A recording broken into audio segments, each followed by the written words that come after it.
Hit TV YouTube channels లో మీ వ్యాపార ప్రకటనలకు మరియు ప్రమోషనల్ ఇంటర్వ్యూస్ కోసం వెంటనే సంప్రదించండి. ప్రేక్షకులందరికీ నమస్కారం. మన ఛానల్లో ఈ రోజు వరకు ఎలాంటి ఛానల్లో ఎక్కడ కూడా మీరు చూడనటువంటి ఒక స్పెషల్ టాపిక్, స్పెషల్ ఎపిసోడ్ మనం ఈరోజు చేయబోతున్నాం. ఆ టాపిక్ ఏంటంటే dead end plots or house.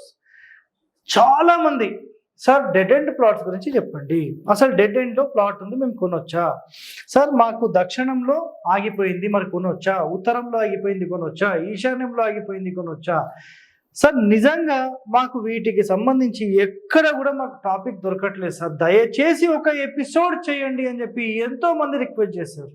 Clear?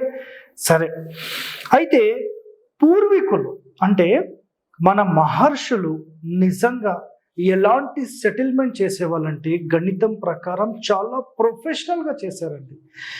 ఎక్కడ కూడా డెడ్ ఎండ్ ప్లాట్ అనే మాట కూడా రాకుండా చేయగలిగింది కేవలం మన మహర్షులు. స్థాపత్య వేదంలో, గ్రామర్ ఆఫ్ కన్స్ట్రక్షన్ లో, టౌన్ సెటిల్మెంట్ లో వాళ్ళు చేసిన ఒక ప్లానింగ్ మీరు చూస్తే ఎక్కడ కూడా డెడ్ ఎండ్ అనే మాట మీకు కనపడదు.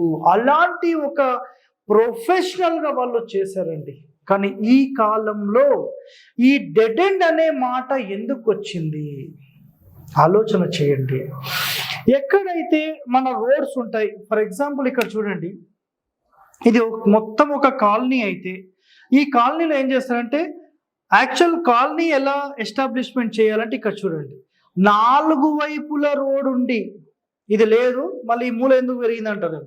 సో 4 వైపుల రోడ్ ఉండి మధ్యలో మాత్రమే మీకు ఈ మొత్తం కాలనీ సెటప్ చేయడానికి అనుమతి ఉంది. ఇది ancient building architecture, town planning settlement లో ఇది మనకు 100% ఉంది. కానీ ఈ మధ్య నిజంగా అసలు ఈ వెంచర్ వేసేవాళ్ళు లేదంటే టౌన్ ప్లానింగ్ చేసేవాళ్ళు మొత్తం ఈ బిల్డర్స్, డెవలపర్స్ అసలు ఏం చేస్తారో వాళ్ళకి అర్థం కాదు. కానీ టోటల్ ఈ ఎండ్ రోడ్ ఏదైతే ఉందో దీంట్లో కూడా వాళ్ళు ప్లాట్స్ చేసి అమ్మేస్తున్నారండి. ఏం పద్ధతి అండి ఇది? ఆలోచన చేయండి. నిజంగా ఒక గవర్నమెంట్ బిల్డింగ్స్ లేదంటే గవర్నమెంట్ ప్రాజెక్ట్ మీరు ఒక కాలనీ తీసుకుంటే 4 sides కూడా రోడ్స్ ఉంటాయండి. అవి నిజంగా నంబర్ 1 అని నేను చెప్తాను. కానీ అదే ఒక సాధారణ ప్రజలు నివసించడానికి ఇలా చేయట్లేదండి. మొత్తం స్థలం రౌండప్ మొత్తం ప్యాక్ చేసి సెంటర్లో ఒక ఎంట్రన్స్, ఒక గేట్ ఇచ్చేసేసి ఓ పెద్ద డిజైన్ ఇచ్చి పెద్ద ఆర్చ్ ఇస్తున్నాం. మా యొక్క టోటల్ వెంచర్లో పెద్ద ఆర్చ్ ఉంటుంది, సెక్యూరిటీ ఉంటుంది. దేనికోసం అండి? ఒరిజినల్ సెటిల్మెంట్ ఆఫ్ ద రూల్సే మీరు పాటించినప్పుడు గివన్ ఎందుకు? ఇవి అడిగే వాళ్ళే లేరు. సార్ మాకు 200 గజాల ప్లాట్ ఉంది, మాకు జహీరాబాద్ రోడ్లో ఉంది, లేదంటే ఇక్కడ శ్రీశైలం హైవేలో ఉంది, తిరుపతి హైవేలో ఏం చేసుకుంటారు? ఒక proper way of building construction నియమాల ప్రకారమే లేనప్పుడు, ఒక టౌన్ సెటిల్మెంటే లేనప్పుడు మీరు ఏం చేస్తారు? అర్థమైందా? నిజంగా ఒక టౌన్ సెటిల్మెంట్ ఎలా చేయాలి అంటే చాలా సింపుల్, గుర్తుపెట్టుకోండి. మొత్తం టౌన్ కి సంబంధించిన 4 sides రోడ్స్ పెట్టి ఎక్కడ కూడా డెడ్ ఎండ్ ప్లాట్ లేకుండా మీరు చేయగలిగిన రోజు ఇది నంబర్ 1 సెటిల్మెంట్ అని మాట్లాడొచ్చు. ఇది గుర్తుపెట్టుకోండి, రాసి పెట్టుకోండి, హరివాస్తు చెప్పిన మాట. ఓకే, నెక్స్ట్ ఇక్కడ మరి ఈ కాలంలో ఇవన్నీ మనకు జరుగుతాయా అంటే చెప్పలేం కదా. సో ఇలాంటి సందర్భాలలో మన ఆధునిక వాస్తు వాళ్ళు ఏం చేస్తారంటే తూర్పు ఆగ్నేయము లేదంటే దక్షిణ ఆగ్నేయము, దక్షిణ నైరుతి, పడమర నైరుతి అంటే వీధి పోట్లకు సంబంధించిన ఎపిసోడ్స్లో మనం ఏ కండిషన్స్ అయితే చెప్పామో ఈ డెడ్ ఎండ్ ప్లాట్స్లో కూడా అలాంటి కండిషన్స్ని బేస్ చేసుకొని కొన్ని ఇబ్బందులు ఉంటాయి అని చెప్పారు. మరి మొట్టమొదటిగా మనం ఈరోజు ఏం మాట్లాడుతున్నామంటే ఈరోజు 4 టాపిక్స్ గురించి మాట్లాడుతున్నాం.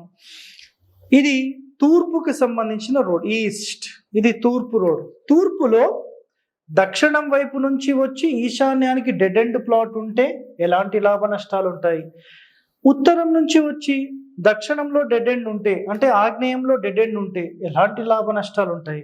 అదేవిధంగా ఇక్కడ నైరుతి నుంచి ఇలా వచ్చి దక్షిణ ఆగ్నేయానికి డెడ్ ఎండ్ ఉంటే ఎలాంటి లాభ నష్టాలు ఉంటాయి? నెక్స్ట్ మనకు తూర్పు వైపు నుంచి వచ్చి నైరుతి వైపు డెడ్ ఎండ్ ఉంటే ఎలాంటి లాభ నష్టాలు ఉంటాయి? ఇది సౌత్ అండి, ఇది ఈస్ట్, ఇది వెస్ట్, ఇది నార్త్. సో 4టికి సంబంధించిన కండిషన్స్ మాట్లాడదాం. రైట్, ఇప్పుడు మొట్టమొదటిది మనకు దక్షిణం, అంటే ఇటు దక్షిణం వైపు నుంచి ఇలా వచ్చి ఈశాన్యం డెడ్ ఎండ్ ఉందనుకోండి, ఇది తూర్పు ఫేసింగ్ అయితే ఇక్కడ ఇది రోడ్ ఉంది, ఇట్లా రోడ్ ఉంది, ఓకేనా? సో రోడ్ ఉండి ఇక్కడ డెడ్ ఎండ్ ఉంది, ఇది మీ ప్లాట్ అనుకుందాం. ఇప్పుడు ఏమవుతుందంటే ఇక్కడ చెడు ఫలితాలనే ఇస్తుంది అనేది మనకు లేటెస్ట్గా వాస్తు నిపుణులు చెప్పిన మాట. చెడు ఫలితాలు ఏమేమి అంటే పురుష సంతతి లేకుండా ఉండడము, అంటే అసలు ఆ ఇంట్లో కొడుకులే పుట్టరు, మగ సంతానమే ఉండదు, మగ సంతానం ఉంటే డెవలప్మెంటే ఉండదు అనేది వీళ్ళ కండిషన్. సంతాన నష్టం జరుగుతుంది, వాళ్ళందరికీ కష్టాలు ఉంటాయి, యజమానికి ఇబ్బందులు ఉంటాయి, అధికారంలో పెద్ద ప్రాబ్లమ్స్ ఉంటాయి, ఎన్నో సమస్యలు ఉంటాయి అనేది వీళ్ళ కండిషన్స్. అంటే తూర్పు ఈశాన్యానికి ఉత్తర ఈశాన్యంలో డెడ్ ఎండ్ ప్లాట్ వచ్చేస్తే తూర్పు ఫేసింగ్ ఇంటికి ఇక్కడ డెడ్ ఎండ్, ఈశాన్యం వైపు డెడ్ ఎండ్ ఉంటే ఇది. ఒకవేళ ఉత్తరం నుంచి ఇట్లా రోడ్ వచ్చి ఇక్కడ ఆగ్నేయం వైపు డెడ్ ఎండ్ ఉందనుకోండి, అప్పుడు ఏంటంటే కుటుంబంలో జీవిత భాగస్వామితో ఇబ్బందులు ఉంటాయి అనేది వాళ్ళ పాయింట్. నెక్స్ట్, వాళ్ళు విచ్ఛిన్నమైపోవచ్చు, అంటే భార్యాభర్తలు ఒకటిగా ఉండొచ్చు, ఒకటిగా ఉంటే ఎప్పుడూ ఇబ్బందులే. ఒకవేళ దూరం అయితే మళ్ళీ సెకండ్ మ్యారేజ్ ప్రాబ్లమ్స్ అయ్యే అవకాశాలు ఉంటాయి. భార్యాభర్తలు ఒక చోట ఉంటే అన్యోన్యంగా ఉండరు, ఒకవేళ దూరం అయితే మళ్ళీ సెకండ్ మ్యారేజ్ జరిగే అవకాశం ఉంటుంది. వీళ్ళు దూరం అయితే ఒకళ్ళు ఇక్కడ ఇంకోళ్ళు ఎక్కడో ఉంటే ఇల్లీగల్ అఫైర్స్ వచ్చే అవకాశం ఉంటుంది. లేదంటే ఆ ఇంట్లో మ్యారేజే జరగలేదనుకోండి, మ్యారేజ్ జరగకపోయే ప్రాబ్లమ్స్ ఉంటాయి, ఒకవేళ జరిగితే ఇలాంటి ఇబ్బందులు ఉంటాయి. సో ఇవన్నీ కూడా 100% ఈ ఇంట్లో ఉంటాయి అనేది ఆధునిక వాస్తు నిపుణులు మనకు పరిశోధన చేసి చెప్పడం జరిగింది. రైట్, పూర్వీకులైతే క్లియర్గా చెప్పాను, అసలు డెడ్ ఎండ్ అనే మాటనే మాట్లాడొద్దని చెప్పేశారు, క్లియర్. రైట్, ఇప్పుడు దక్షిణం వైపుకి వెళ్దాం. దక్షిణ ఆగ్నేయానికి రోడ్ బ్లాక్ అయింది అనుకోండి, అప్పుడు ఏంటి? సో సింపుల్గా ఏం చెప్పారంటే marriage problems, same illegal affairs, second marriage problems, ఇవన్నీ ఖచ్చితంగా ఉంటాయి అనేది వాళ్ళ కండిషన్స్. నెక్స్ట్, దక్షిణ నైరుతికి అయితే ఇది ఆ ఇంటికి సంబంధించిన యజమానురాలుపై ఇంపాక్ట్ ఉంటుంది, రెండవ సంతానంపై లేదంటే మొదటి సంతానంపై ఇంపాక్ట్ ఉంటుంది, దాని తర్వాత వివాహంలో డ్యామేజెస్ అయ్యే అవకాశాలు ఉంటాయి. నెక్స్ట్, వివాహమైన 50 సంవత్సరాల లోపల, అంటే వివాహం అయిన తర్వాత కావచ్చు, వాళ్ళ ఏజ్ 50 సంవత్సరాలు ఉండొచ్చు, ఈ లోపల హస్బెండ్ వైఫ్లో డిస్టర్బెన్సెస్ వచ్చి ఎవరైనా విడిపోయే అవకాశాలు, లేదంటే దూరం దూరం ఉండే అవకాశాలు, వీటి వల్ల ఎన్నో సమస్యలు ఉంటాయి అనేది ఇక్కడ కండిషన్. నెక్స్ట్, సెకండ్ మ్యారేజ్ అయ్యే అవకాశాలు ఉంటాయి, విడిపోతే సెకండ్ మ్యారేజ్ లేదంటే ఇల్లీగల్ అఫైర్స్ ఇవన్నీ వచ్చే అవకాశాలు ఉంటాయి. వివాహం డ్యామేజ్ అవుతుంది, లేదంటే దూరంగా ఉండడము, పరులతో అక్రమ సంబంధాలు అనేది ఇక్కడ కాన్సెప్ట్. ఇక్కడ సింపుల్గా ఒకటేనండి, మనకు శాస్త్రాల్లో చెప్పిన వివరణ అయితే చాలా క్లియర్గా ఒకటి ఏంటంటే డెడ్ ఎండ్ అనేదే ఉండదు. సో మరి దీనికి సంబంధించిన పరిష్కారం కూడా కావాలి కదా. సరే, ఇలా ఉంటే ఏం చేయొచ్చు?